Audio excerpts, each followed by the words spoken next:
ایک دفعہ کا ذکر ہے کہ چین میں 3 بزرگ راہب رہتے تھے۔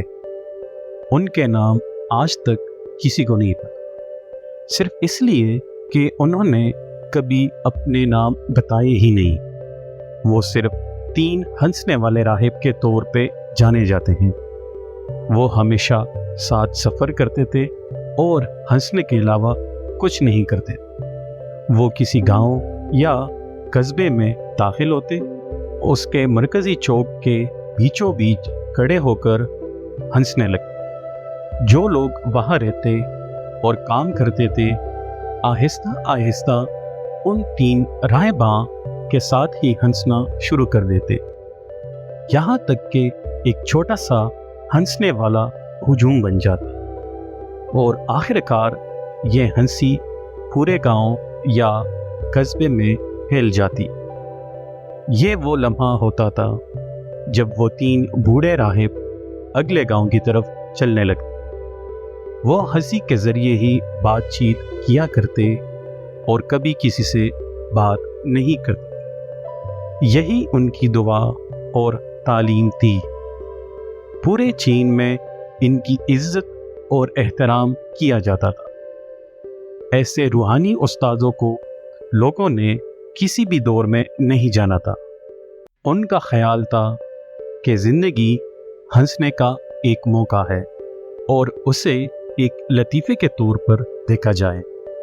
چنانچہ وہ کئی سالوں تک سفر کرتے اور ہنستے رہتے، پورے چین میں خوشی اور مسرت پھیلاتے رہے، یہاں تک کہ ایک دن ان 3 میں سے ایک کی موت ہو گئی۔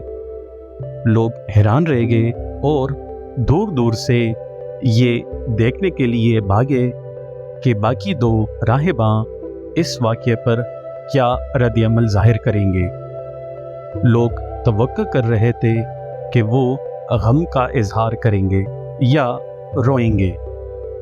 پورا گاؤں اس جگہ پر آ گیا جہاں یہ 3 راہب تھے، 2 زندہ اور ایک مردہ، لیکن باقی 2 راہباں غم کے بجائے زور سے ہنس رہے تھے۔ وہ ہنستے گئے اور ہنستے ہی گئے اور لگتا تھا کہ وہ رکنے کا نام نہیں لیں گے۔ چند لوگ ان کے پاس آئے اور ان سے پوچھا کہ وہ اپنے فوت شدہ دوست کا سوگ کیوں نہیں مناتے۔ یہ پہلی بار تھا جب راہبوں نے کچھ بولا۔ وہ بولے کہ ان کے ساتھی نے وصیت کی تھی کہ میرے مرنے کے بعد مجھے اپنے ہی پہنے ہوئے کپڑوں کے ساتھ چتا پر رکھا جائے، کیونکہ میں نے اپنی ہنسی سے اس دنیا کی گندگی کو کبھی اپنے تک پہنچنے نہیں دیا۔ اس کے بعد اس بزرگ کی لاش کو ان کپڑوں کے ساتھ چتا پر رکھا گیا جو اس نے پہن رکھے تھے۔ جیسے ہی آگ جلائی گئی، سب حیران رہ گئے، کیونکہ اچانک سے جلنے والی میت سے آتش بازی شروع ہو گئی اور ہر طرف روشنی ہی روشنی ہو گئی۔ یہ دیکھ کر جو لوگ وہاں جمع تھے وہ بھی باقی دونوں بزرگ راہباں کے کہکہوں میں شامل ہو گئے۔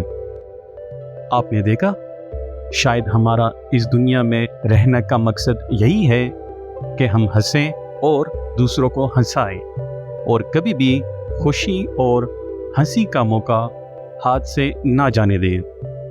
اس لیے اگلی بار جب آپ کو کوئی مسئلہ درپیش ہو تو آئینے میں دیکھیں اور اس مسئلے کو دور کر کے ہنسیں، کیونکہ آپ کی خوشی ہی آپ کو زندہ رکھتی ہے۔